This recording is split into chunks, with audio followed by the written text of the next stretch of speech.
जय हिंद साथियों, कैसे हैं आप सभी। तो देखिए, आज हम लोग अध्ययन करेंगे संख्याएं क्या होती हैं, इसकी प्रणालियां क्या हैं, कितने प्रकार की संख्याएं होती हैं। तो देखिए यहाँ से कि दार्शनिक प्रणाली क्या है। ऐसी प्रणाली जिसमें हम 10 संकेतों, वो कौन कौन से संकेत हमारे हैं यहाँ 0 से 9 तक के जो संकेत हैं, इन अंकों का प्रयोग करते हैं, उसे कहते हैं हम दार्शनिक प्रणाली।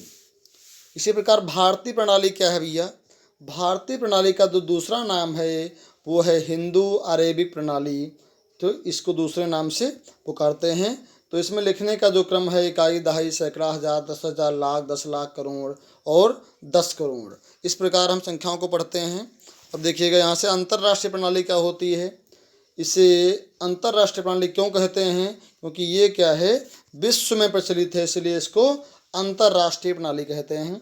इसमें संख्याओं को हम इस प्रकार पढ़ते हैं कि इकाई, दहाई, सैकड़ा, हजार, 10,000 और 100,000, मिलियन, 10 मिलियन और 100 मिलियन।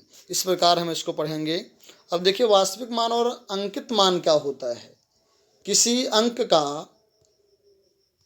अंक का वह मान जो कभी नहीं बदलता है, उसका शुद्ध मान और या जातीय मान या वास्तविक मान कहा जाता है। जैसे हम देखेंगे यहाँ पे 234 में 2 का जो वास्तविक मान क्या होगा, 2 होगा, और 3 का वास्तविक मान 3 होगा, और 4 का वास्तविक मान क्या होगा, 4 होगा।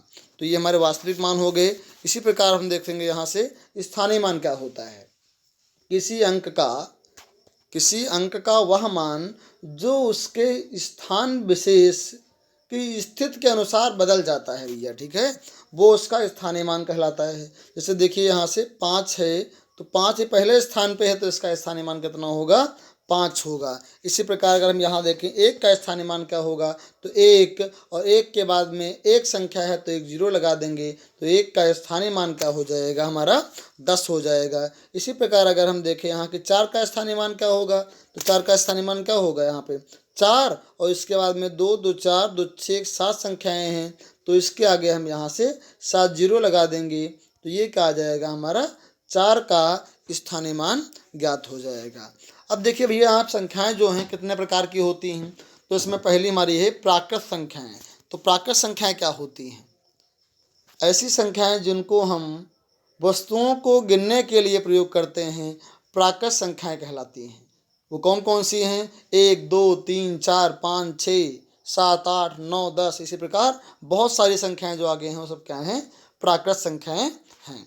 अब देखिए पूर्ण संख्याएं क्या हैं। तो पूर्ण संख्याएं क्या होती हैं, जिनको हम 0 से स्टार्ट करते हैं। कहाँ से स्टार्ट करेंगे, 0 से। तो 0 से लगाकर जो संख्याएं होंगी 0, 1, 2, 3, 4, 5, 6, इसी प्रकार जो संख्याएं होंगी वो पूर्ण संख्याएं कही जाएंगी, ठीक है। 0 पहली व सबसे छोटी पूर्ण संख्या है, तो इस प्रकार हम ये